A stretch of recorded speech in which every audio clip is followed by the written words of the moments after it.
Hello and good morning, everyone. Welcome to another episode of the Market Snapshot series. My name is Rufus Kamau, Market Analyst at FX Pesa. So today we'll be talking about the top and key highlight events for the week as well as for the day. We'll do some technical analysis, try to understand the current market setups, and hopefully after that everyone will trade from an informed perspective. So as usual, I would like to begin with a disclaimer that this session is not investment advice. It is not a recommendation to trade, so you should always do your own due diligence. So good morning, Willibet. Thank you for joining. It's another account using movies and animations. Good morning, and thank you for joining the session. So let's get things started. So I'll be going straight into the economic calendar. Then we try to understand the key highlight events for the week. So far, Monday, as usual, is usually a quiet day. We don't expect much of events. So early this morning, we had news coming from New Zealand and Japan. So for New Zealand, the services index came in at 46.0, a slight improvement from 45.7. Then producer prices for both input and output, we had a surprising increase quarter over quarter to 1.9% for inputs and 1.5% for outputs. Then we had core machinery orders from Japan, which missed expectations. They were down 0.7%, which is quite a drop. We were expecting a positive increase of 1.4%, but we didn't quite capture that. So going ahead, we also had a speech from Bank of Japan Governor Ueda. Then RBA Assistant Governor Kent was speaking at 9:30 a.m. And now at this moment, we are looking at a speech continuing from the German Buba President Nagel, in this case affecting the euro. So for the rest of the day, we'll be looking at the European trade balance at 1 p.m. We'll be looking at Canadian housing stats. There will be foreign securities purchases by Canada. FOMC member Goldsby will be speaking at 6 p.m. NAHB Housing Market Index for the US at 6 p.m. G20 meetings begin today. And of course, they will be happening all day. So today is day one. We'll be having a speech from ECB President Lagarde and, of course, a speech from the UK by MPC member Green towards the end of the day at 9:30 p.m. So clearly, we don't have any major market moving news from the economic calendar, but then we'll be getting more major news coming in later. So of course, the MPC meeting minutes from the Reserve Bank of Australia will be released at 3:30 a.m. on Tuesday. We'll get final inflation report from the Eurozone, where we're expecting inflation to have increased to 2.7%. Sorry, that's for the core, and for the overhead inflation at 2.0%. For Canada, we'll be getting the CPI report later in the week. Then fast forward, we get interest rate decision by the Chinese central bank. So for the People's Bank of China, we don't expect much of a change to interest rates. So we expect for 1 year loan prime rate to remain at 3.1%. And the 5-year loan prime rate at 3.6%. So we'll also be getting an inflation report from the UK. We expect an uptick to 2.2%, up from 1.7% in the previous month. Then we'll get the weekly crude oil inventories at 6:30 p.m. on Wednesday. Fast forward to Thursday, a speech from the Bank of Japan Governor Ueda. Also, the Reserve Bank of Australia Governor Bullock will be speaking at 11 a.m. on Thursday. We'll get the unemployment claims in the afternoon, 4:30 p.m., as well as the Philadelphia Fed Manufacturing Index. Then fast forward to Thursday afternoon, we get a couple of more speeches from FOMC member Goldsby, Hamack, and Barr. Then on Friday, this is when we have the most economic reports, ranging from the UK retail sales report, Eurozone flash services and manufacturing PMIs. Then for the UK, we also get the flash services and manufacturing PMIs. a speech from SNB Chairman Schlegel, then retail sales from Canada at 4:30 p.m. And as we approach the end of the week, we get the flash manufacturing and services PMI for the US at 5:45 p.m. So clearly, it's a busy calendar as we continue later down the week, but we don't have any of those major economic announcements by central banks, so we expect a relatively quiet week.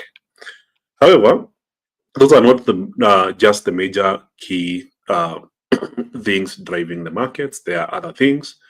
Of course, US politics is a major topic to focus on this week, as we are seeing key developments happening still with the current President Joe Biden, and for the president-elect, Donald Trump is still looking at even more nominations for people who will be joining his government from the 20th of January next year. So the key highlight on the earnings side is Nvidia, which will be reporting its earnings later this week on the 20th. So Nvidia is expected to report earnings on the 20th after market close. The report will be for the fiscal quarter ending October 2024, according to Zacks Investment Research. Based on 14 analyst forecasts, the consensus earnings per share forecast for the quarter is $0.7. The reported earnings per share for the same quarter last year was $0.38. So here we are looking at almost 100% increase in the earnings per share. So as per the quality ranking, Nvidia has a high earnings quality ranking for the second consecutive week. So earnings quality refers to the extent to which current earnings predict future earnings. High quality earnings are expected to persist, while low quality earnings do not. So EQR is a weekly ranking of relative earnings quality for a large universe of publicly traded US equities. Companies are compared to peers in their industry, and of course, you can find more about the EQR data. So as for the latest press release, at market.com, Q3 2024 revenue is up 13%. Study on AI search engines show ArtPrice has the world's biggest, best, and most useful art market database, thanks to its intuitive art market AI. So if you look at the records for Nvidia, it has been beating earnings every quarter. In this case, we saw $0.38, which was better than the $0.3 expected. And now we're expecting double that. In this case, we are looking at $0.88 in Q3 of 2025. Of course, the current quarter is right here. So we are basically looking at $0.7 in earnings estimates.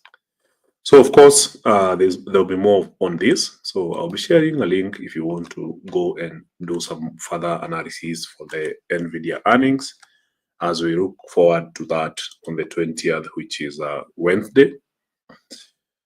So I'm checking the comment section. Good morning, Ongari Patrick. I can see Vanessa is in the house. Irene Kariuki, Aikobwa, Rono, Samuel, and Paul and Dennis Mwangi. Thank you guys for joining. So let's continue with the key highlights and some of the top news that might be moving the markets this week. So the next one is about geopolitics. So we know that over the weekend, US President Joe Biden authorized Ukraine to use long-range missiles in Russia. And this means that they have these missiles already, but they have been limited from being able to send these missiles that are US made directly into Russian territory. The missiles are capable of traveling a distance of 300 kilometers. So in this case, it's a big development as Joe Biden seeks to make a last-minute effort to support Ukraine. So, US officials say President Biden has given the green light for Ukraine to use long-range missiles supplied by Washington to strike deep inside Russia. Washington had previously refused to allow such strikes with US-made ATACMS or atoms missiles because it feared they would escalate the war. So the major policy reversal comes 2 months before President Joe Biden hands over power to Donald Trump, whose election has raised fears over the future of US support for Kiev. So Ukraine has been using the Army Tactical Missile System, more commonly known as ATAMS, on Russia's targets in occupied Ukrainian territory for more than a year. But the US has never allowed Kiev to use the missiles inside Russia until now. So, as I mentioned, the missiles are able to do 186 miles, so they could well be within target of Russian territory. So the change in policy reportedly comes in response to the recent deployment of North Korean troops to support Russia in the Kursk border region, where Ukraine has occupied territory since August. Also, Donald Trump's imminent return to the White House is raising fears over the future of US support for Ukraine, and President Biden is apparently keen to do all he can to help in the little time he has left in office. Strengthening Ukraine's hand militarily, so the thinking goes, could grant Ukraine leverage in any peace talks that may lie ahead. So this was the key development that happened over the weekend. And of course, this is raising geopolitical tensions. We know that whenever there is such uncertainties and escalations in war, investors tend to go for safe haven assets. So we might be seeing some resurgence of gold after the big sell-off that we experienced last week. So outside of that, we're looking to see if there is any other highlight for the week. So on the currency side, today it seems like the euro, Swiss franc, UK pound, and the dollar are the strongest currencies for the day, with the New Zealand dollar and the Japanese yen being the weakest. And there's a reason that the Japanese yen has been the weakest currency in the markets today. Of course, if you look at the performance of currencies year to date, the biggest move, of course, is Bitcoin, which is up 116.93% against the dollar. We have seen a very strong 9.72% of the dollar rally against the yen. Pound yen rally 8.78%. And of course, we have seen 6.39% in the dollar gaining against the Canadian dollar. So also, there's the huge drop of New Zealand USD, which has lost 7.51% to the US dollar. So clearly, for the day, it seems like the yen continues being weak. Of course, for the last 1 week, the yen is still the biggest loser in the market. If you look at the last 1 month, the Australian dollar and the New Zealand dollar are the biggest losers, with the yen being the third. So why are we seeing the yen losing to the dollar this morning? So as of this morning, the Bank of Japan sees progress in wage-driven inflation, keeps declared hike on table. So Bank of Japan Governor Kazuo Ueda said the economy was progressing towards sustained wages-driven inflation and warned against keeping borrowing costs too low, leaving open the chance of another interest rate hike as early as next month. So as a sign, the Bank of Japan was likely to push rates up again soon. Ueda said the bank must whittle down stimulus in a timely fashion, as keeping real interest rates low for too long could accelerate inflation more than expected. So markets were keeping a close eye on the governor's comments on Monday, which were his first on monetary policy since Donald Trump's victory in the US presidential election on November 5. He also said the central bank wouldn't necessarily wait for external risks, such as uncertainty over Trump's economic policy, to completely fade before raising rates again. So there are numerous uncertainties we need to scrutinize, but that doesn't mean that we will wait until all of them clear up. We will decide policy looking at data and information available at the time of each meeting, Ueda told a news conference on Monday. We are seeing progress on the domestic front, Ueda added, pointing to growing signs that wage hikes will continue and prod companies to raise prices, not just for goods but services. But he offered few clues on whether the Bank of Japan would raise rates in December, disappointing traders who bet the governor could drop clearer hints of a policy shift next month. The timing for when we'll adjust the degree of our monetary support will depend on the economic, price, and financial outlook.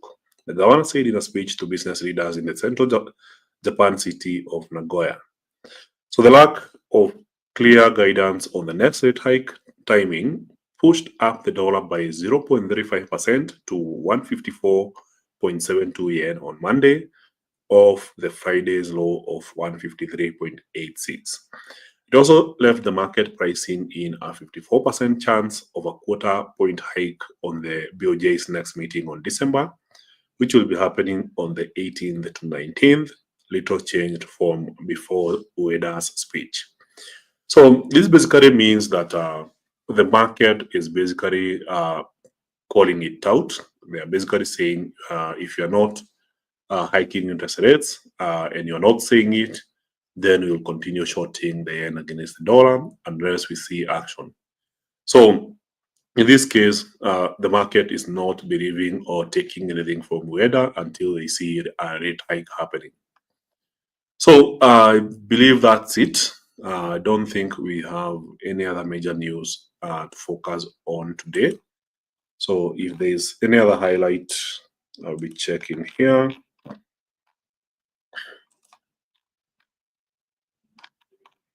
Of course, all eyes are on Nvidia. So, of course, from earnings today, the main focus is on trip.com. That will be a key focus for today. So on Tuesday, we have Lowe's, Walmart, and Xpeng. Clearly, it's largely retail e-commerce or retail chains. Nvidia, of course, on Wednesday, Jack in the Box. NEO might be an interesting earnings report, looking at EVs in China, Palo Alto Networks, Snowflake, Target, TJX, and Williams Sonoma. Then on Thursday, we have Baidu, BJ's Deere & Company, Gap, Intuit, Rosters, and Warner Music Group. So on Friday, we don't have any notable earnings. Of course, we don't expect much to be happening on this Friday. And remember, once we're done with this week, next week will be the Thanksgiving week. This is the week you expect to start seeing the Black Friday deals appearing all over. So there will be a big focus on retail and how much sales they make on that week. So that being said, let's jump straight into some technical analysis and try to understand where the markets might be headed next.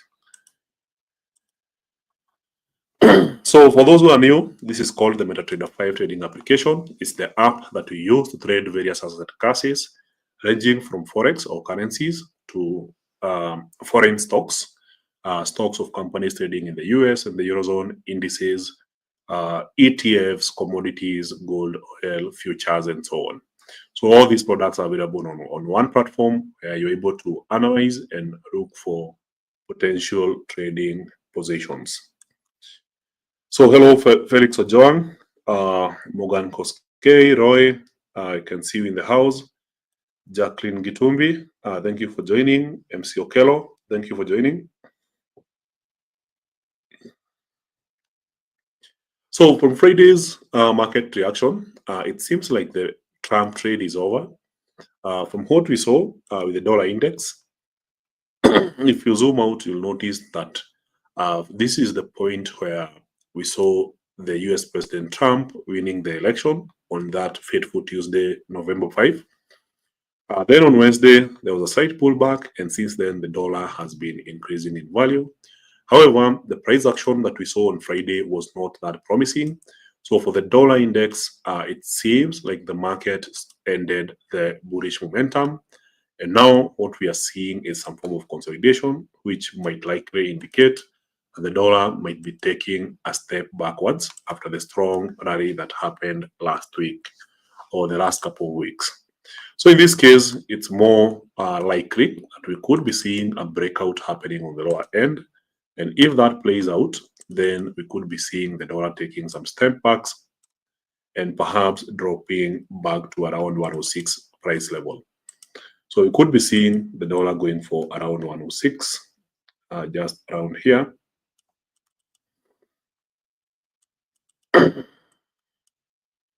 And if that be the case, then we could be seeing some other currencies making some recoveries against the dollar. So, of course, we have seen some of these major currencies like the euro have some big sell-offs in the past couple of days. So, to be honest, last month was really bad for the euro against the dollar, and this month has not been good either. So, we have seen that huge acceleration of price downwards. And since the big sell-off that continued through last week, we saw some glimpse of hope on Friday, where the market, for the first time in a while, printed a high that was higher than the previous day. And of course, the low of Friday was also higher than the low of Thursday. So in this case, indicating that the market may be consolidating or looking to make an outright change in direction. So in this case, we could be seeing the euro now making some good recovery against the dollar. And it's a similar thing across other currencies. So for pound USD, it wasn't more of a hope. I would say for pound USD, we saw the market continuing to dump the pound in favor of the dollar. So for this one, the trend is still significantly strong, with more selling pressure on the pound. So if this is our prevailing trend line, then overall we're expecting the pound to continue weakening to the dollar. So for the yen, of course, there was that big sell-off. We expected the yen to be strengthening and the Bank of Japan to be doing something. But from the speech today, it wasn't very promising. So despite the reaction here with a big drop, big rally, and coming back, it seems like the market is much more willing to bet against the yen. And now we could be seeing a reverse of the sell-off that we saw on Friday, perhaps at least retesting the previous lows. The previous lows were all the way up. So we could be seeing pound yen making a rally to 196.656, which was the lows within last week, before we had the breakout downwards. So AUD USD hasn't been doing particularly well to the dollar, but now if you look at the price action on Friday, it was indicative that the market is no longer forming lower lows. So in this case, there's that expectation that we could be seeing some form of consolidation and potential reversal in the direction of this chart. So potentially, now we are looking at the market breaking towards the upper side. So the prevailing pattern dictates that we continue seeing something like this unless there's a major event or a major reversal. So for USDN, after the big sell-off that we saw on Friday, you can see the market already retested the Friday's low this morning. So we went all the way down to the lowest price on Friday. The market bounced quite strongly, and now it's building a case for a bullish momentum. Of course, we expect that to be the key theme of the day. So potentially, the dollar could rally back to the previous highs around 156.7. So the Japanese stock market, Nikkei 225 index, has really struggled to break above these areas here. So with that struggle, it's indicating that the market is almost unable to form higher highs. So we are seeing this cycle becoming quite a norm of the market getting to these highs, failing to break, and also getting to these bottoms and failing to break. And this can only mean that for the period we have been seeing here, and this is from the 23rd of September, this market has just been moving sideways. Of course, we are just bouncing off the lower trend line, which means that there's more room for upside momentum. So as for gold, given the current situation that we are seeing in the Russia-Ukraine war, there's that opportunity that we might be seeing a bounce now. I know you guys have been asking for the bottom in gold, wondering when the bull market will start continuing. But now with the new variables happening in the Russia-Ukraine war, there is a good chance we could be seeing a pretty good bounce from today. So we expected the bottom to be at 25.29, but the bottom we got here on Thursday was 25.36, $7 difference. So from the 4-hour chart, this is how it looks like, and from the 1-hour chart, this is how it looks like. So clearly, you can see that Friday there was little to no change in gold prices, but today we are seeing strong bullish momentum, a price that is higher than Friday and Thursday last week, indicating that the market is now going for those higher highs. Of course, there's the question of potential targets. We can see this area was a key level point. That is this particular area here. So notice how there was some good resistance, and of course, gold is struggling to break this area and accelerate to 26.16. And beyond that, we could be seeing even an extension of the rally all the way up to around 26.49. 26.49, 26.50 might be the next target. So for now, as the market tries to price in and understand what's happening with Ukraine, so as long as the tensions continue, we could be seeing a resurgence of gold momentum, at least a small rally towards 26.16 and 26.50 after you guys enjoyed the big sell-off over the last 2 weeks. So Brent oil formed this particular, I would say, consolidation around this area here. We were looking for a rally last week. Didn't quite play out. The market went all the way back down and got to the previous support. And since this morning, after bouncing from this area, it seems more likely that we will be seeing further upside action happening on Brent oil. So it's a major key level support. So if we continue seeing further momentum, then perhaps we should be looking at these areas that have been repeatedly acting as resistance. So around this area here is 22.322. However, the current price action is not building out of confidence into that, but the expectation is that this particular support holds and we continue seeing at least some good bounce from here. So US equity indices had the big sell-off, which indicated that the market is panicking or even taking some profits.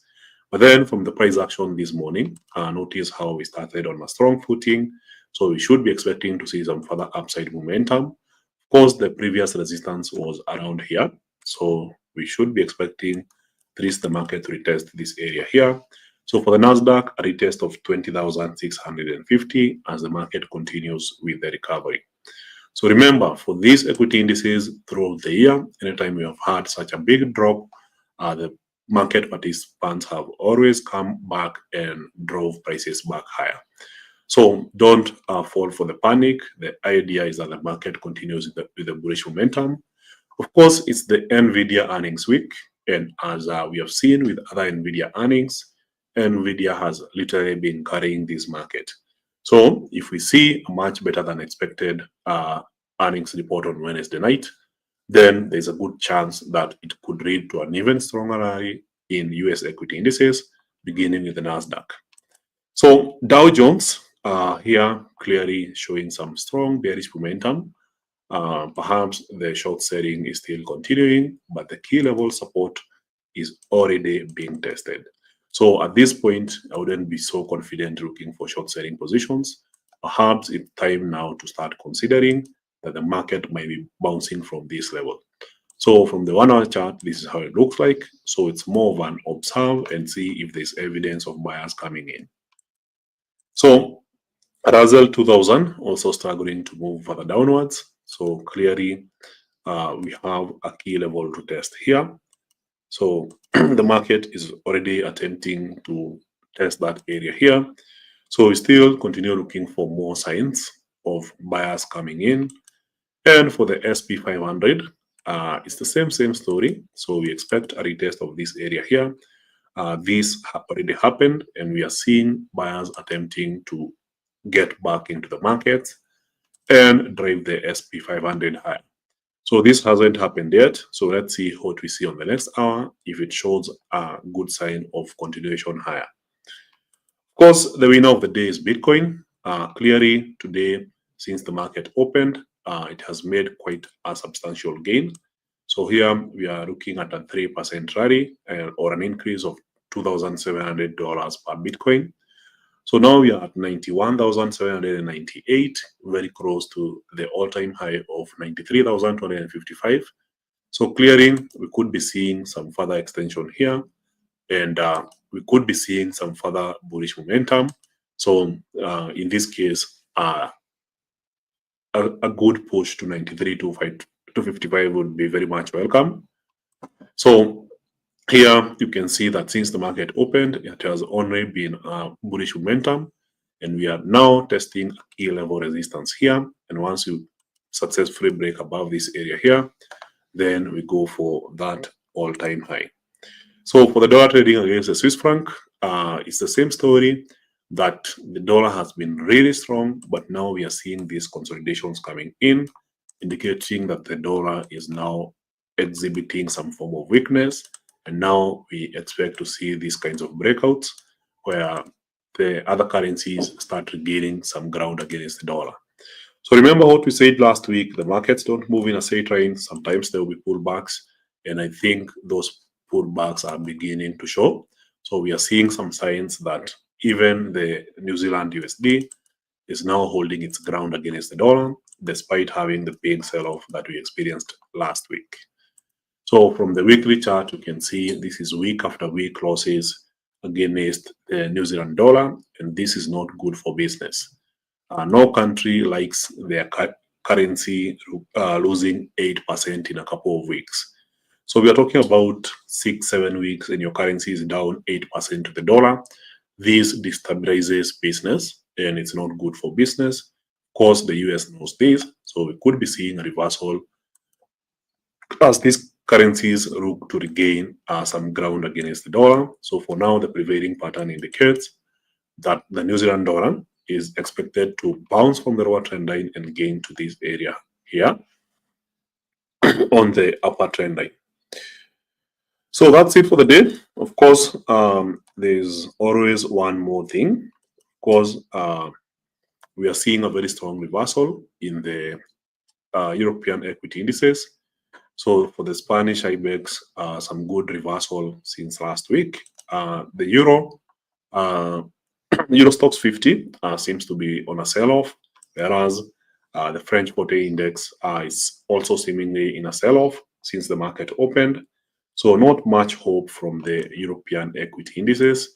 Even for the Spanish IBEX, it seems like we are testing a major resistance area that could lead to another sell-off from that area. So that's it for the day. I'll be checking on you guys to see if there's any questions we missed. So the Nikkei, we already analyzed. Melvin, we already went through that.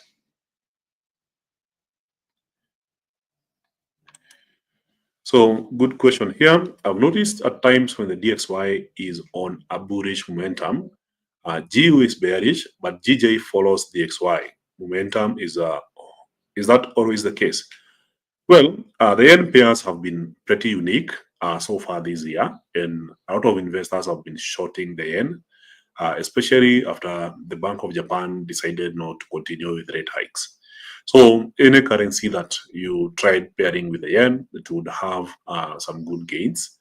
But then the dollar index, which basically estimates the performance of the dollar against other currencies, is majorly affected by the euro. So if the euro is weak and the dollar index is showing bullish momentum, then it will of course be gaining against other currencies, not just the euro. So in this case, you might see the correlation with the GU.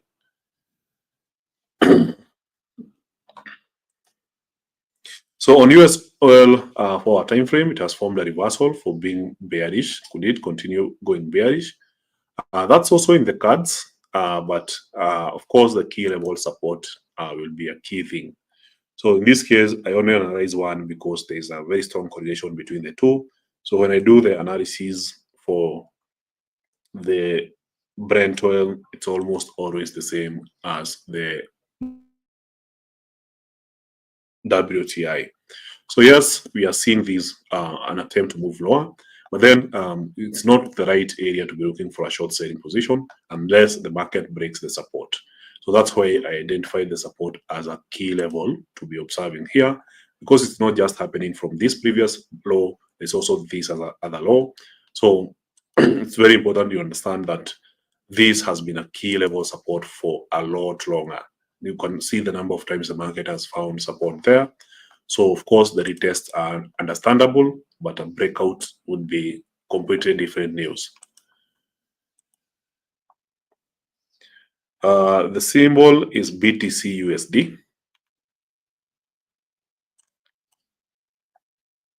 So thank you very much, everyone. Thank you for your time. Remember to register for an account using the links in the description below. So if you're just new here and you just want to learn how to trade Forex, check out the Novice to Pro series available on FX Pesa YouTube. And that will help you understand the basics. And with practice, you can get to the intermediate and pro level in trading. And on top of this, make sure to check out the latest episode of the Bullish Banter podcast on all podcast platforms, including the FX Pesa YouTube channel. That's it for the day. Enjoy the rest of the week.